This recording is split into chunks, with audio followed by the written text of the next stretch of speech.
thank you Kak Loren. Nah, sebelum dioper ke Om Yosya nih, aku pengen ngajak teman-teman ngelakuin sesuatu bareng-bareng dulu ya. Teman-teman boleh kayak biasa nyalain mic, tolong nyalain mic semuanya dan aku pengen kita sama-sama bawa aura excitement nih di ruangan ini nih biar nggak bosen, nggak ngantuk, semuanya kita bersama-sama bersorak-sorai, tepuk tangan, ayo semuanya, ayo.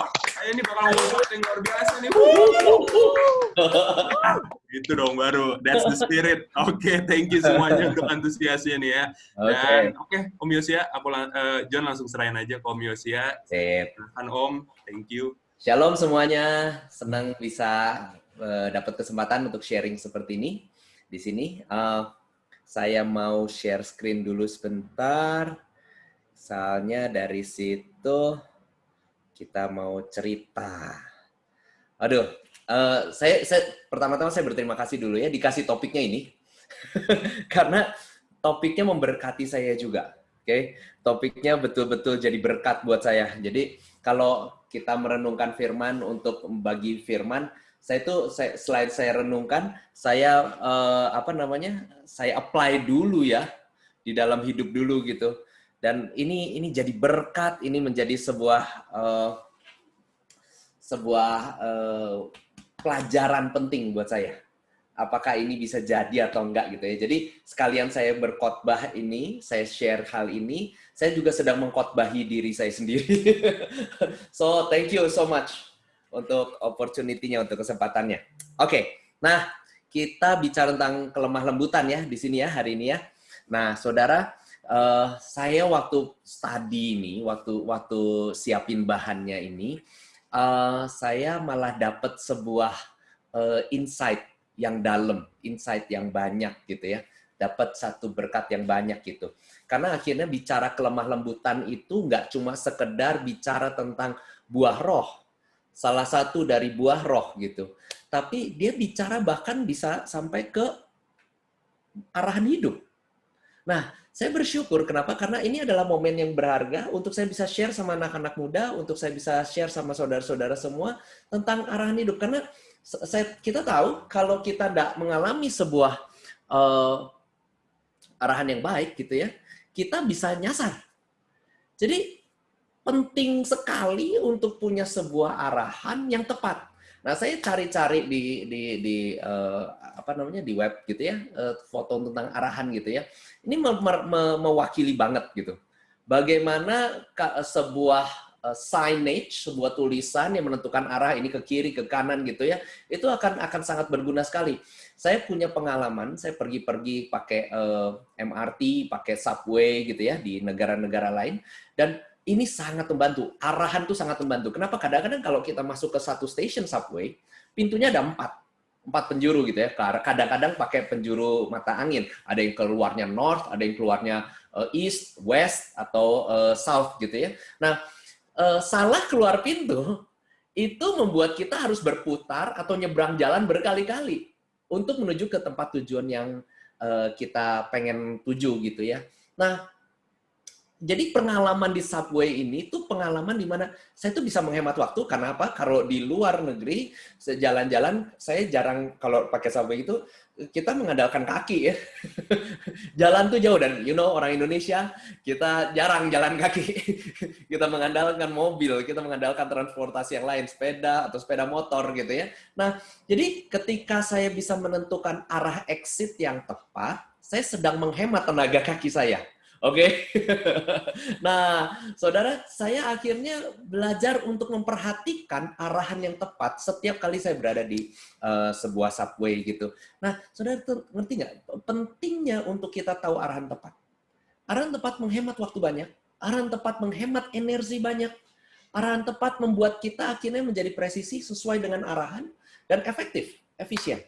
So, saya bersyukur, saya berdoa supaya dalam topik kelemah lembutan ini, saudara bisa dapat double bonus. Oke?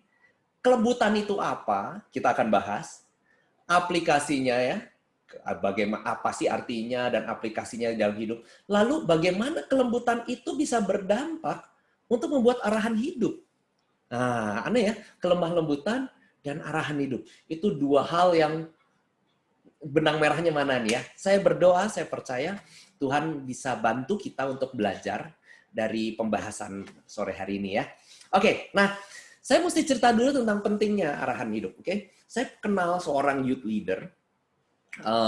Dia seorang youth leader yang luar biasa. Tuhan pakai dia untuk menjangkau generasi, karena generasi yang sekarang ini bahkan generasi alpha. Kalau nggak salah itu generasi anak saya sekarang, umurnya kira-kira mungkin udah 9 tahun, 10 tahun gitu. It's completely different. Benar-benar berbeda dengan generasi yang saya sendiri alami gitu ya. By the way, saya masih umur 25, plus-plus. Tapi saya merasa bahwa saya sulit engage sama mereka-mereka ini, dan Tuhan pakai anak muda ini untuk bisa menjangkau orang-orang di bawah situ. And lately, dan terakhir ini, dia komplain, dia baru mengeluh. Dia bilang bahwa selama beberapa tahun dia menjalani pelayanan dan menjalani pernikahan juga, kurang lebih mirip-mirip usia ininya gitu ya, pernikahan dan pelayanannya. Dia menemukan emptiness, dia menemukan kehampaan, terutama di dalam masa COVID ini. Jadi apa yang dia dream, apa yang dia pursue, apa yang dia kerjakan gitu, mengalami kebuntuan. Mengalami satu kondisi di mana mentok nih. Nggak bisa bergerak banyak. Kenapa? Karena pergerakan terbatas. Dia nggak bisa mobile kemana-mana, sementara selama ini dia bisa reach out, bisa hangout. Jadi ada batasan-batasan yang terjadi di dalam hidupnya yang membuat akhirnya seolah-olah makna hidup dia dalam menjalaninya itu hilang. Stres dia. Sempat berpikir mau bunuh diri, oh my God. Sempat berpikir untuk menceraikan istrinya. Wow, saya bilang, it's tough. It's tough. Kita nggak pernah tahu bahwa COVID ini tiba-tiba akan muncul dan berdampak begini. Walaupun mungkin Bill Gates sudah peringatkan berkali-kali gitu, tapi nobody aware about it gitu. Hampir semua orang nggak aware, nggak nyadar apa yang akan terjadi. Tapi akhirnya gini, COVID membuat dia akhirnya harus bertemu tembok tinggi dan tebal, sehingga dia mengalami mental breakdown. Nah, saya dengar ceritanya, lalu kami sempat berbincang gitu ya, dan saya membawa dia dalam doa. Dan puji Tuhan, dia mengalami pemulihan, dia mengalami sebuah sesi di mana dia akhirnya Tuhan refresh ulang visinya gitu ya, dan dia mulai jalanin visi dan lain segala macamnya. Tapi gini, yang dia temukan akhirnya sebuah visi lain yang biasa dia kerjakan di dalam masa COVID ini. Dan hari itu waktu saya berdoa buat anak ini, Tuhan taruh impresi di hati saya bahwa, you know what, people need to know their purpose, not just their vision. Orang-orang tuh mesti tahu purpose, tujuan, dan nggak cuma hanya mengerti visi, arahan. Saya ulang ya. Purpose itu bicara tentang tujuan. Kalau visi itu bicara tentang arahan. Nah, mengerti dua hal ini akan membawa saudara ke arah yang tepat. Direction yang jelas. Nah, saudara, kita diciptakan dengan sebuah purpose. Benar nggak? Dan purpose itu bicara tentang perkataan why. Kenapa? Purpose itu berbicara begini. Kenapa sesuatu itu diciptakan? Kalau visi itu bicara tentang apa, kemana pekerjaan yang dikerjakan itu akan dilakukan. Purpose itu why, visi itu what. Jadi dua hal itu ya. Nah, saya mungkin akan membawa saudara sedikit pindah ke sini, pindah sana, bisa gitu ya. Kayak kitab Yakobus. Kitab Yakobus tuh kayak gitu tuh cara ininya. Dia bikin sets of teaching, selalu ada pindah sini, pindah sana, pisah-pisah gitu ya.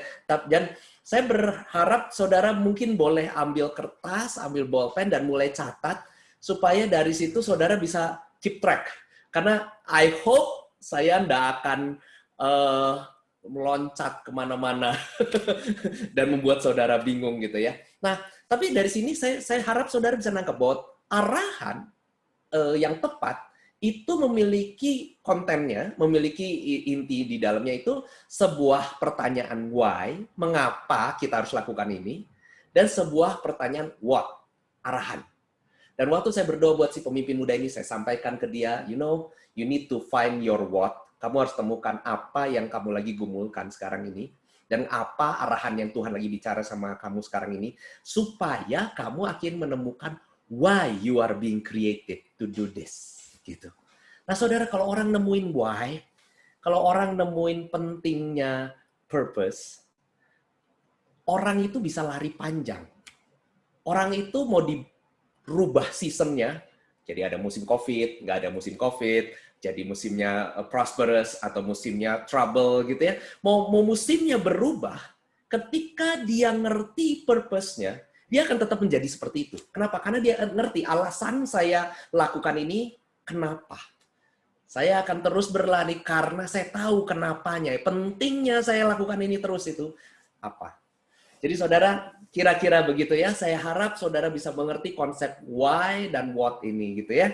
Nah, oke, kita lanjutkan ya. Nah, penting banget untuk mengerti purpose atau tujuan Allah, tujuan yang Allah tetapkan. Itu sudah saya sampaikan di atas ya. Semoga dari sini saudara-saudara bisa dapat bayangannya. Nah, next. Masalahnya, ada dua persepsi. Oke? Ada dua cara pandang. Kayak koin, kalau saya punya koin, aduh saya nggak pegang koin. Tapi kalau sekarang nih ya, ini adalah bekas remote, bekas remote audio di mobil saya. Di depannya ini tombol, sementara di belakangnya ini nggak ada tombol sama sekali, polos. Nah, kalau saya pegang ke satu sisi, saya punya persepsi dari diri saya gitu. Saya akan melihat kalau dipegangnya begini, saya akan melihat tombol-tombol yang tadi saya tunjukkan sama saudara-saudara. Oke? Tapi kalau saya balik begini, sekarang saya lihat sesuatu yang polos, dan saya akan, kalau saya memegangnya seperti ini, saya akan bertaruh habis-habisan berkata bahwa remote yang saya pegang ini, sementara saudara akan terus tegas gitu ya berkata bahwa ini nggak ada ininya, nggak ada tombolnya sama sekali. Oke, nah persepsi, saya bisa memandang dari satu sisi saja. Orang lain bisa memandang dari sisi lain saja. Jadi ada dua persepsi nih. Ada persepsinya Allah, ada persepsinya kita. Nah, saudara, kita mesti ngerti nih bahwa cara pandangan dari Allah dan kita aja berbeda. Saya kasih lihat ya perbedaannya di mana ya dari sampel ini. Ini oke. Sebelum saya terus masuk ke dalam kelemah lembutan ya, saya akan ceritakan konsep dulu. Dari konsep itu saya harap saudara bisa nangkap, dan dari situ saya bisa cerita tentang kelemah lembutan. So bear with me, oke? Okay? Jadi mungkin saudara akan menikmati kelemah lembutannya sebelah mana, tapi please stay with me, dan saudara akan nangkap. Nah, saya mesti cerita tentang matahari terbit, matahari terbenam, oke? Okay? Nah, kita selalu bilang kalau hari berganti itu matahari akan terbit di pukul, let's say, di Bandung kira-kira terbit 5:30. Oke, di Jakarta mungkin saya kurang tahu, mungkin lebih awal atau lebih terakhir gitu ya. Nah, lebih kemudian gitu ya. Beda-bedanya paling cuma berapa menit gitu. Nah, kalau di waktu Indonesia bagian tengah sama waktu Indonesia bagian timur, itu perbedaannya jam. Kita selalu bilangnya, persepsi kita nih yang ada di bumi ini, ngelihatnya, matahari terbit di barat,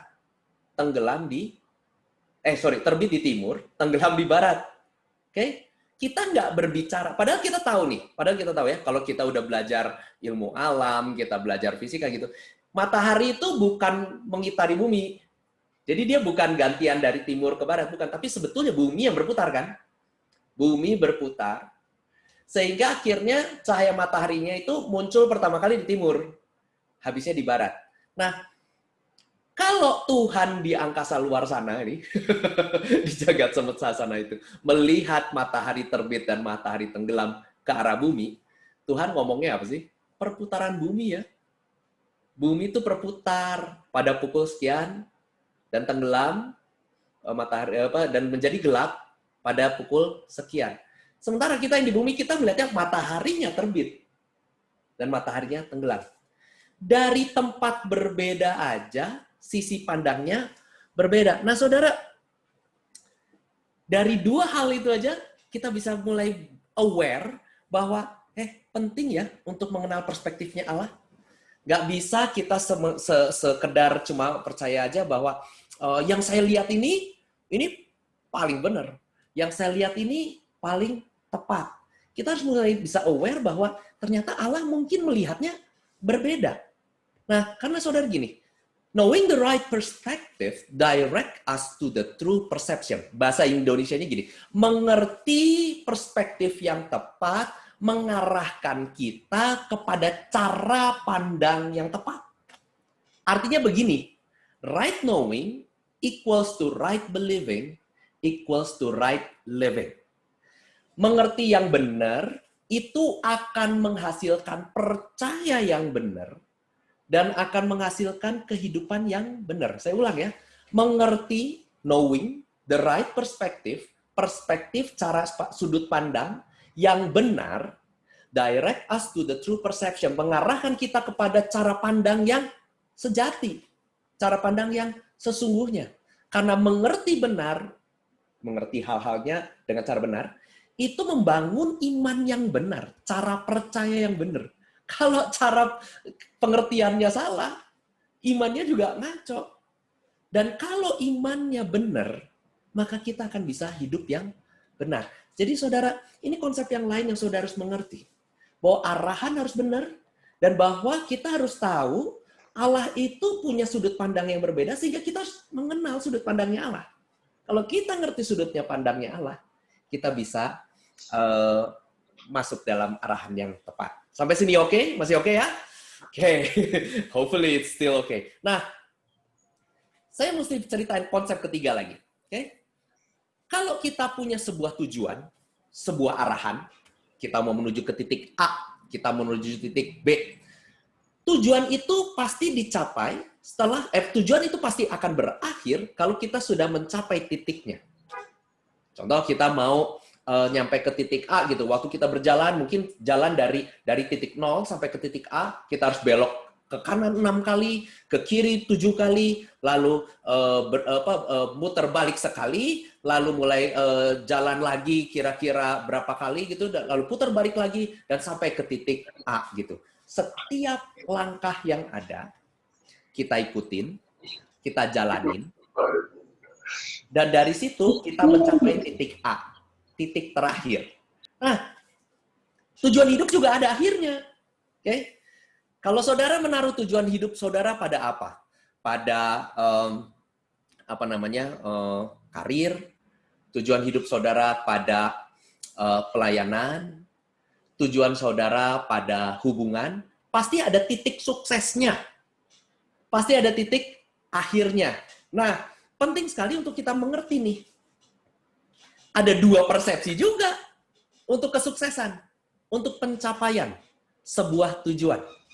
Versinya kita atau versinya Allah. Sampai sini masih oke ya? Jadi saudara harus bisa lihat nih. Nah, kesuksesan kita itu sama dengan apa? Apakah kita merasa diri kita titik akhir tujuan kita itu sebuah harta yang berlimpah? Apakah itu sebuah ketenaran? Atau itu sebuah karir? Nah, sekali lagi, itu versi yang kita punya. Nah, saya nggak akan habiskan waktu banyak untuk membahas masing-masing ini. Saudara akan renungkan lagi atau di lain kesempatan, saudara bisa bertanya, apakah ini titik akhir yang betul ya? Kan saya tadi bicara ya, right believing, right knowing, right believing, right living. Kita nyampe ke persepsi yang benar nggak ya? Gitu. Nah, saya mau tantang saudara untuk melihat yang ini. Kesuksesan versinya Allah. Nah, saudara di dalam Alkitab, nah baru nih masuk nih ke dalam firman Tuhannya ya. Kesuksesan versi Allah itu berbuah. Oke. Tujuan akhir dari kita tuh dilihat sama Allah. Tujuan akhirnya itu mencapai titik suksesnya itu ketika kita berbuah. Firman Tuhan katakan begini. Yohanes 15 ayat 16 saya bacakan, bukan kamu yang memilih aku, tapi aku yang memilih kamu. Jadi Tuhan yang pilih kita ya. Dan aku telah menetapkan kamu. Allah tuh maunya begitu ke kita. Supaya kamu pergi dan menghasilkan buah. Dan buahmu itu tetap. Supaya apa yang kamu minta kepada Bapa dalam namaku diberikannya kepadamu. Jadi Tuhan memilih kita, Tuhan tetapkan kita supaya kita pergi dan menghasilkan buah. Nah, itu yang Allah mau. Nah, saudara, saya berdoa dari sini saudara bisa mengerti bahwa Tuhan punya purpose untuk hidup kita. Dia akan panggil saudara ke dalam berbagai macam visi. Tapi salah satu purpose, salah satu why we are being created in this earth. Kenapa kita dibangun, diciptakan untuk ada di muka bumi ini? Untuk berbuah. Oke? Nah, berbuah itu adalah takaran suksesnya Allah. Itu endingnya buat Allah. Oke? Kira-kira kita mulai bertanya ya, buah apa ya? Buah roh yang sama juga dengan buah pertobatan. Minimal itu kita hasilkan. Oke, banyak pendeta bisa berkhotbah tentang buah ini, buah itu. Tapi saya mau fokus sama ini aja lah. Buah roh yang keluar, yang sama juga dengan buah pertobatan. Nah, kenapa saya masuk begini ya? Saya ajak saudara baca dari Galatia 5, ayat 22 dan 23. Bicara begini, tapi buah roh ialah kasih, sukacita, damai sejahtera, kesabaran, kemurahan, kebaikan, kesetiaan, kelemah lembutan, penguasaan diri. Tidak ada hukum yang menentang hal-hal itu. Nah, saudara, ternyata ya, kalau tadi lihat ayat Galatia tadi, kelemah lembutan itu adalah hasil dari pertobatan. Oke? Bagian dari anugerah keselamatan yang termanifestasikan keluar dari hidup kita. Karena firman Tuhannya tadi katakan begini kan, buah roh itu hasil dari roh yang bekerja di dalam diri kita itu, karena kita menerima keselamatan itu, kasih, sukacita, damai sejahtera, kesabaran, kemurahan, kebaikan, kesetiaan, kelemah lembutan. Saudara baca di Galatia 5 itu ayat-ayat sebelum 22, jadi 21, 20 segala macam, itu semua cerita tentang pertobatan. Itu semua cerita tentang perubahan. Kalau engkau akhirnya mengalami pertobatan, perubahan, engkau akan menghasilkan buah roh ini loh. Gitu. Jadi betul, kelemah lembutan itu hasil dari pertobatan. Nah, saudara, kalau saudara bisa mengalami pertobatan karena terima keselamatan, saudara mungkin saya kata-kata lebih tepatnya ngomongnya begini. Keselamatan itu nggak cuma sebuah titik di mana saudara menerima sebuah jaminan mati masuk surga. Nggak cuma itu. Keselamatan itu satu paket. Oke? Keselamatan itu isinya ada pertobatan, ada penyucian, dan ada kebangkitan Kristus. Yesus tuh datang ke muka bumi itu untuk membawa kita disucikan karena kita mengalami pertobatan. Kita berasa bahwa kita emang orang berdosa, kita datang sama dia, kita minta pengampunan dosa, karena kita tahu ternyata ada perspektifnya Allah nih, ada cerita tuh Adam Hawa jatuh dalam dosa karena makan buah pengetahuan yang baik dan jahat, di mana Tuhan bilang nggak boleh, dia digoda sama ular. Kita tahu cerita itu, dan itu membawa dosa terus sampai ke seluruh muka bumi ini, kita keturunan berdosa. Dan dari situ sudut pandangnya Allah bercerita bahwa karena manusia berdosa dan aku mengasihi manusia sedemikian rupa, aku menurunkan anakku yang tunggal supaya menebus semuanya. Nah, kalau kita mengerti cerita ini, kita mulai terima itu dan kita memandang bahwa betul ya, saya ini ternyata punya cerita di leluhur atas saya sana seperti itu. Saya mau okein cara pandangnya Allah ini. Saya bertobat deh, saya terima deh. Saya tahu saya manusia berdosa. Dan sebetulnya dari dosa ini orang-orang terpisah dari Allah. Dan saya mau kembali memiliki hubungan dengan Allah. Nah, kalau saudara mengalami pertobatan dan saudara mendengar firman itu, saudara disucikan, saudara akan mengalami kebangkitannya Kristus. Saudara akan mengalami sebuah kemuliaan yang Kristus kerjakan lewat karya penebusannya, bekerja di dalam dirimu, dan mulai memanifestasikan buah roh keluar dari hidupmu. Jadi, ketika seorang mengalami pertobatan, penyucian firman membersihkan dirinya, dan kehidupan Bapa membawa orang itu menghasilkan buah roh. Nah, kira-kira itu cerita dari mana kita bisa dapat buah roh. Terutama salah satunya namanya kelemah lembutan. Kita dapat ketika kita bertobat, terima Yesus. Sehingga karunia Roh Kudus, karya Roh Kudus boleh bekerja di dalam diri kita menghasilkan buah itu. Jadi kalau saudara tanya, kapan saya dapat buah kelemah lembutan? Waktu kita terima Tuhan Yesus. Kapan saya dapat buah roh kelemah lembutan? waktu kita terima Yesus sebagai Tuhan dan Juru Selamat. Dan Roh Kudus mulai bekerja menghasilkan buah itu. Nah, sekarang gini, kenapa saya harus menyematkan kata penyucian firman di situ? Karena apa? Karena kita harus semakin berbuah.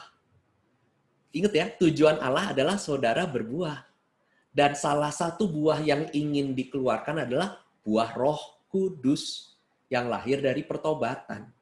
Buah Roh Kudusnya itu akan semakin berbuah ketika Yohanes 15 ayat 2 sampai 3 ini. Setiap ranting padaku yang tidak berbuah dipotongnya, dan setiap ranting yang berbuah dibersihkannya supaya ia lebih banyak berbuah. Dan asiknya ya 3, kamu memang sudah bersih karena firman yang telah kukatakan padamu. Jadi firman itu ngebersihin. Firman membuat kita semakin bisa berbuah. Itu sebabnya Tuhan boleh rancang kesempatan hari ini untuk saya bisa sampaikan firman ini, supaya dari sini Roh Kudus membersihkan saudara dan menghasilkan buah roh yang lebih banyak. Salah satunya kelemah lembutan. Asik ya, Roh Kudus tuh mengkonek semuanya dengan indah banget. Saudara, orang yang mengalami pertobatan yang sejati, hidupnya pasti menghasilkan buah. Nah, untuk bisa menghasilkan buah, ada 3 kata yang saudara bisa mulai lakukan. Oke? Pray, repent, and receive. Pengen nih ngalamin kelemah lembutan di dalam hati? Saya tahu sekarang sumbernya datang dari Roh Kudus dan dalam pertobatan. Jadi bukan ditumpang-tumpang tangan, bukan. Tapi ketika kita bertobat, Roh Kudus mulai bekerja di dalam hati kita untuk menghasilkan. Nah, tapi Pak Yosi, saya sendiri belum ngerasa diri saya lemah lembut. Saya masih gerosokan, masih kasar, masih emosian gitu. Nggak apa-apa. Pray. Doa. Minta Roh Kudus. Saya tahu sekarang bahwa Engkau diberikan kepada saya karena saya percaya Yesus Kristus itu mati menebus dosa saya. Saya tahu saya orang berdosa. Saya tahu saya masih orangnya kasar. Saya bertobat. Saya mau bertobat atas semua kekasaran saya. Dan sekarang saya mau menerima. Mari Roh Kudus, saya terima karyamu yang bekerja mengubahkan saya. Dan saudara akan temukan Roh Kudus mulai bergerak di dalam hatimu, membawa kelemah lembutan. Jadi engkau mendapatkan kelemah lembutan itu ketika engkau percaya, berdoa, dan bertobat. Amin. Oke, sampai sini masih oke? Good. Saya senang saudara merespon, padahal saya sebetulnya hanya melihat sebuah layar dengan muka saya. Nah, sekarang saya mau cerita ya, kelemah lembutan itu apa. Karena kalau saya tidak cerita kelemah lembutannya apa, saudara juga nggak nangkep. Saya tadi barusan cerita sebuah purpose, sebuah tujuan, cara Allah memandang, dan dari situ saudara dikasih tahu bahwa saudara harus ngikutin cara Allah memandang tujuan di dalam hidup saudara, yaitu berbuah. Dan ternyata di dalam buah itu ada buah roh yang namanya kelemah lembutan. Dan di situ saudara mendapatkan ketika Yesus mati menebus saudara. Dan Roh Kudus bekerja di dalam diri saudara. Sampai sini saudara masih oke ya? Nah, sekarang kita bahas nih, kelemah lembutannya itu sendiri apa sih? Gitu ya. Kelemah lembutan itu kita bisa belajarnya dari ayat yang sudah saudara posting di IG dari kemarin. Yakobus 1 ayat 21. Oke?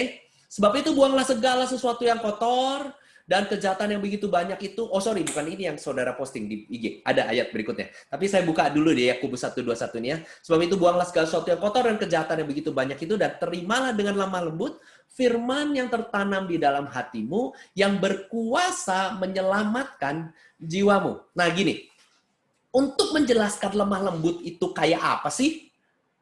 Kalau kita punya konsepnya kan mungkin lemah lembut tuh lemah gemulai, sopan gitu ya. Which is true, itu bagian dari kelemah lembutan. Tapi firman Tuhan bisa ngomongnya begini nih. Buang segala sesuatu yang kotor dan kejahatan yang begitu banyak, terima dengan lembut, lemah lembut, firman yang tertanam di dalam hatimu yang berkuasa menyelamatkan jiwamu. Untuk bisa kebayang kelemah lembutan itu seperti apa, saudara harus mengerti ayat ini. Saya diberkati banget sama seorang teman yang membagikan tentang bagaimana kita harus menghormati firman Allah. Bahwa firman Allah itu nggak lain adalah Yesus sendiri. Bahwa firman Allah itu seringkali membuat orang-orang tidak menerimanya, menolaknya, karena kita tidak memiliki satu sense of respect, satu perasaan untuk menghormati firman Allah itu. Oke? Nah, salah satu cara untuk membuat firman Allah itu beroperasi di dalam diri kita, dan seperti yang ayat yang tadi saya sebutkan di sebelumnya, bahwa firman Allah itu berguna untuk membersihkan kita supaya kita semakin banyak berbuah. Salah satu cara supaya kita bisa meresponi firman dengan benar adalah dengan menerima dengan lemah lembut.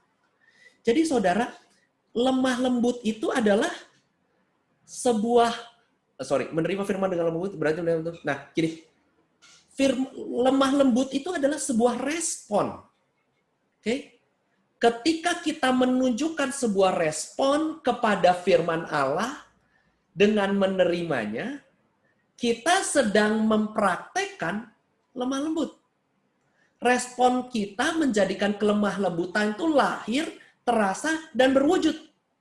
Sesuatu yang tadinya cuma kita baca, dan itu sebuah konsep doang, lemah lembut, apa begini ya, apa begitu ya.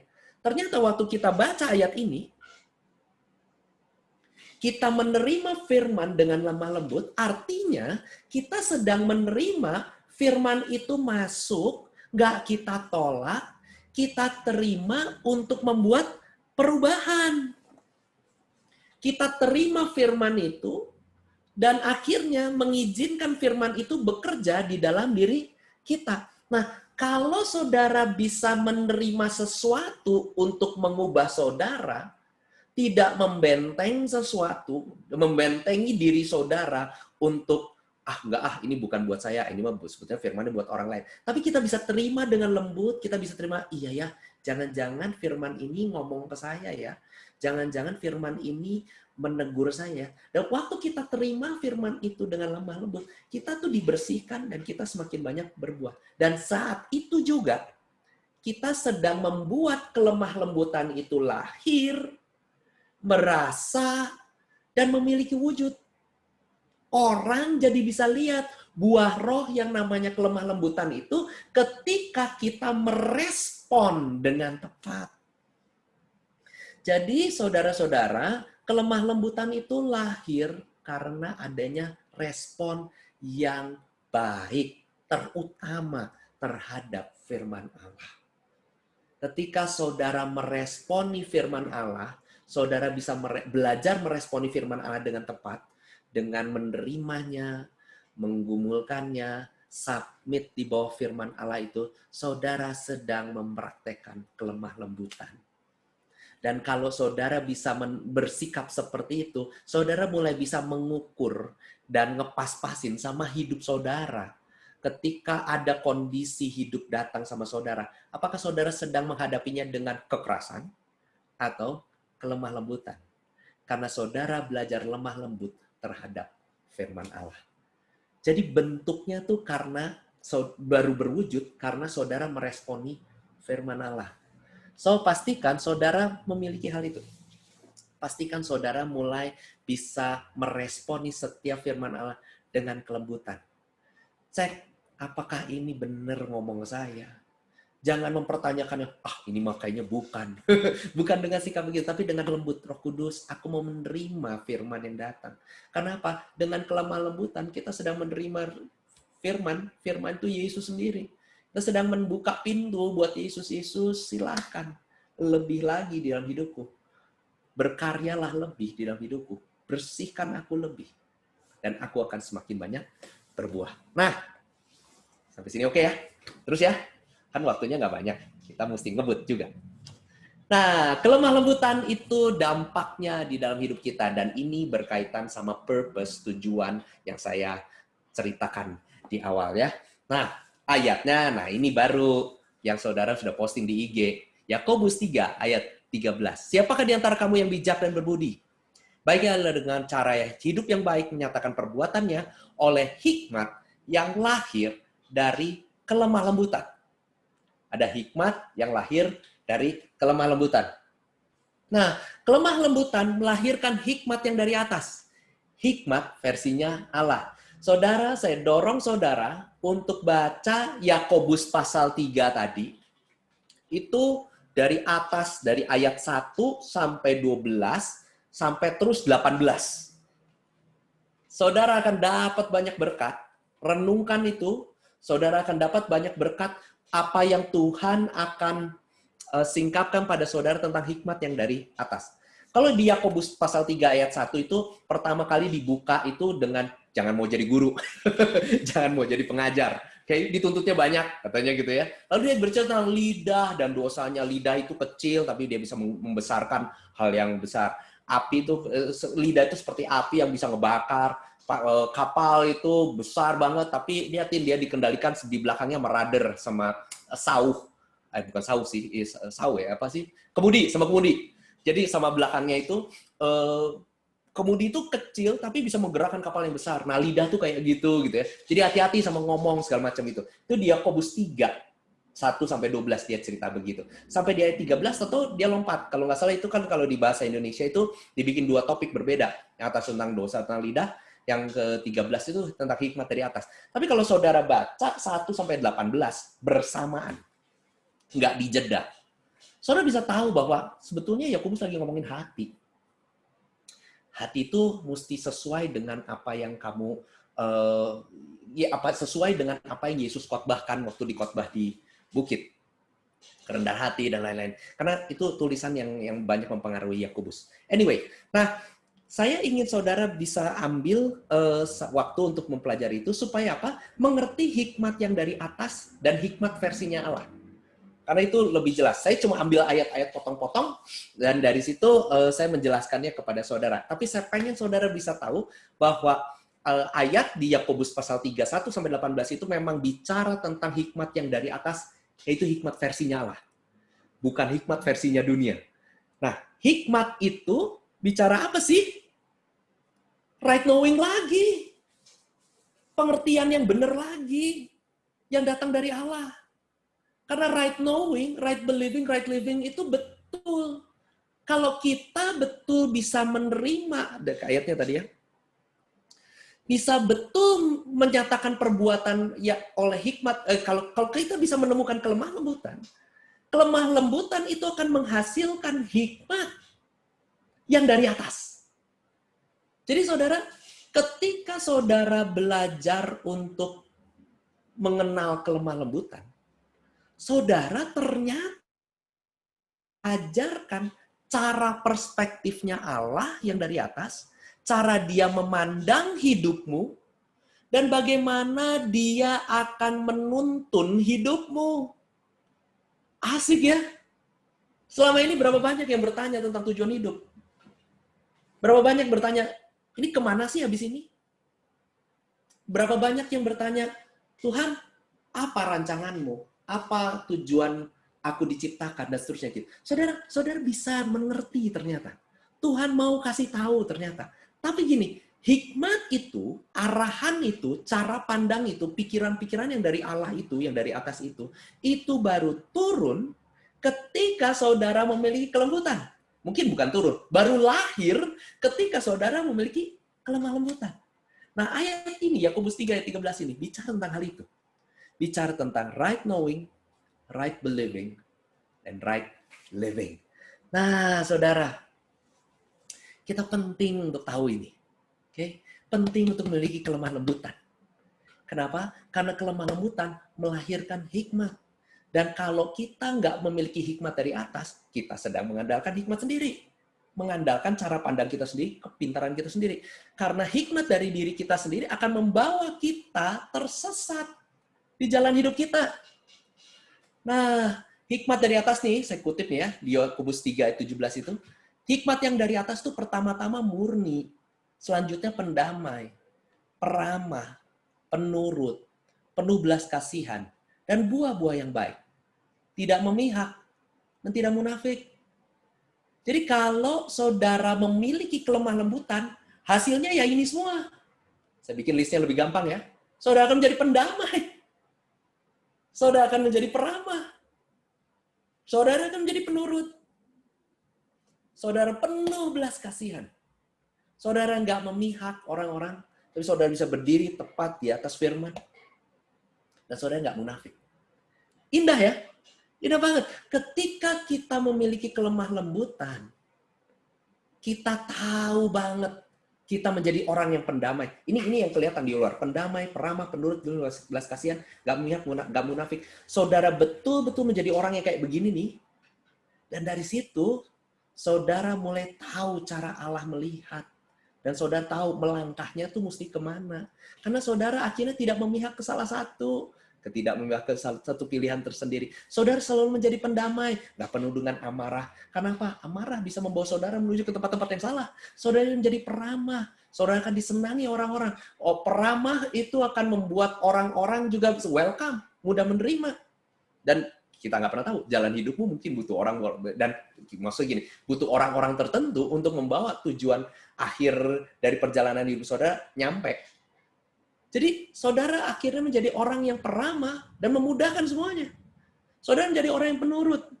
Ketika saudara berada di bawah sebuah institusi untuk sementara waktu sebelum saat kira Tuhan percayakan, mungkin saudara di tempat-tempat atas di pimpinan, saudara menjadi orang-orang yang mudah bekerja sama, ramah, dan nurut.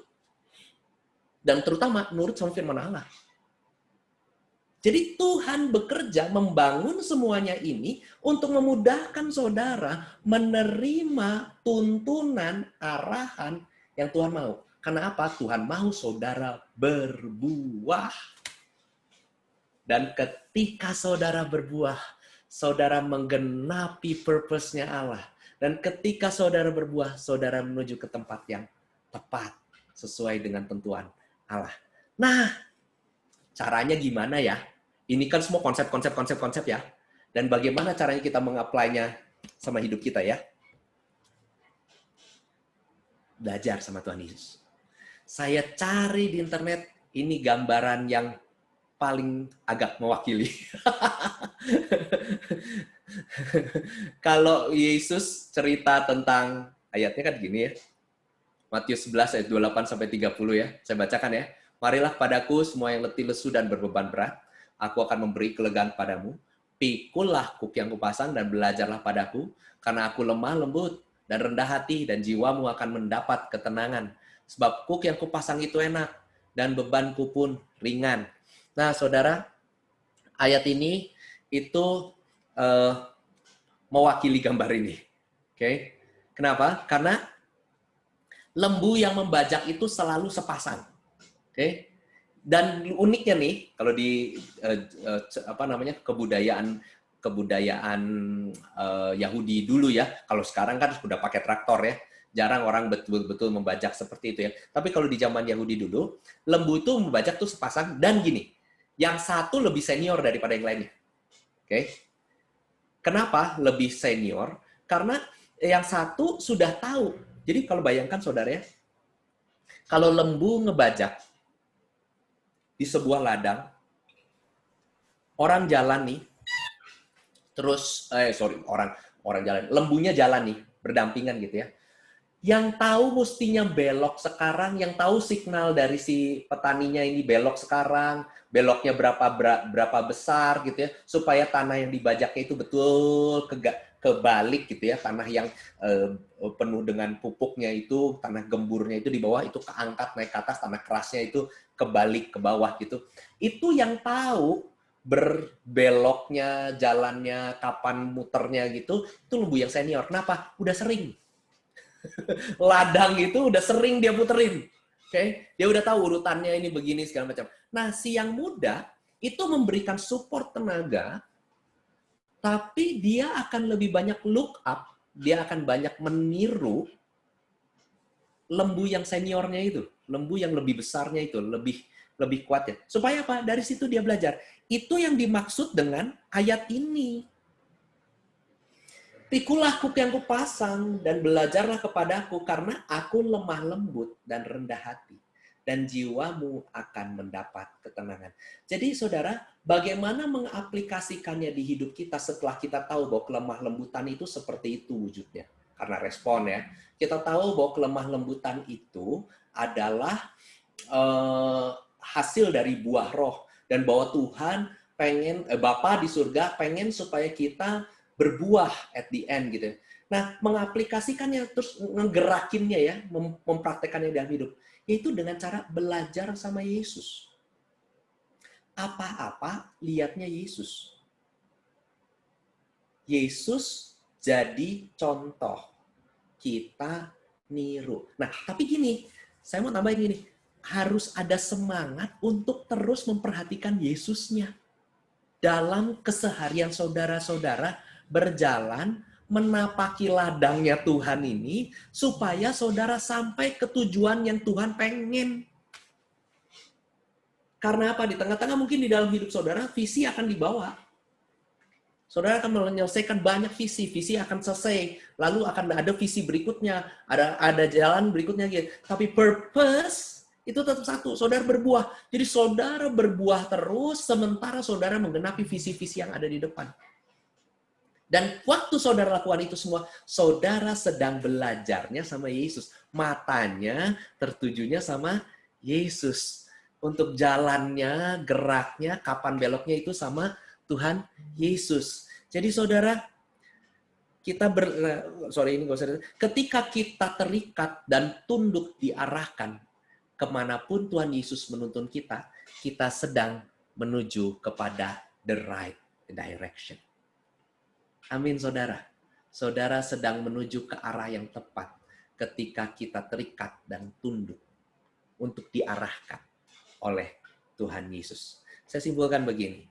Hikmat yang dari atas menuntun kita pada purpose, pada arah kemana Tuhan mau kita melakukan kehendaknya. Nah, pesan terakhir, jadilah lemah lembut, terima tuntunannya.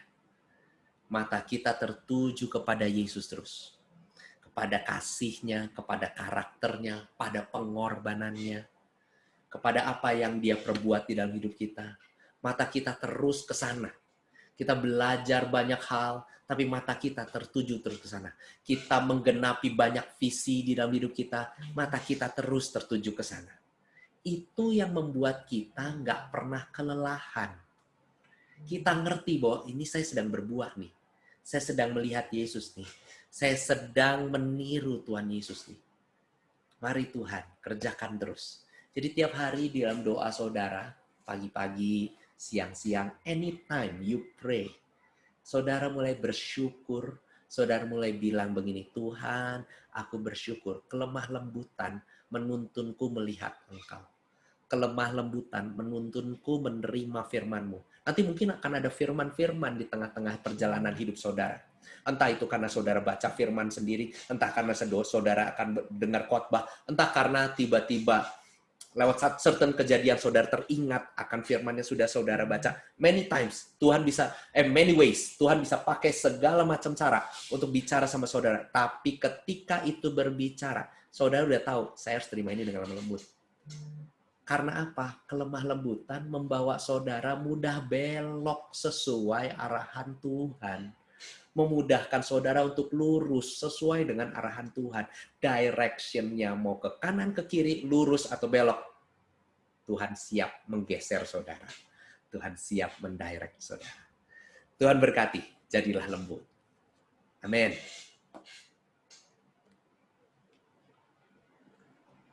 Wow, thank you banget nih Om Yosia. Thank you banget nih, ini pasti kita banyak banget berkat ya berhubungan dengan kelemah lembutan.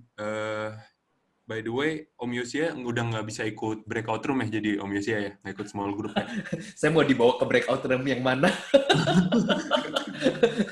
Enggak, maksud aku kalau misalnya nggak bisa, nanti aku mau minta Om Yosia tutup dulu sama foto bareng aja dulu gitu. Oh, oke. Ya, kayaknya. Soalnya ini sudah mulai tang ting tong, schedule yang berikutnya mulai harus muncul. Oke. Siap. Jadi ini foto bareng dulu, habis itu minta Om Yosia doang, apa-apa Om ya? Boleh? Oke, teman-teman boleh minta tolong nyalain kameranya dulu, kita mau foto bareng.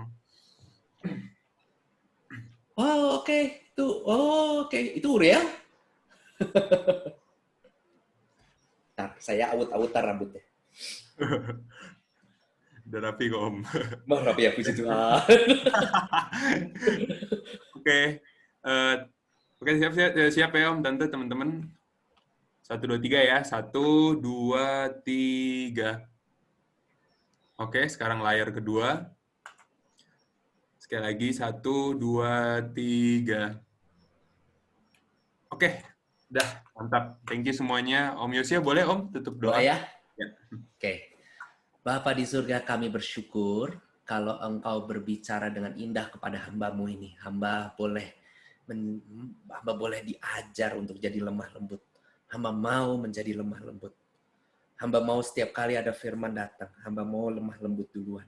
Kalaupun ada teguran yang Engkau bawa lewat orang, lewat kejadian, hamba mau lemah lembut dulu dan membiarkan firman bekerja di dalam diri hamba.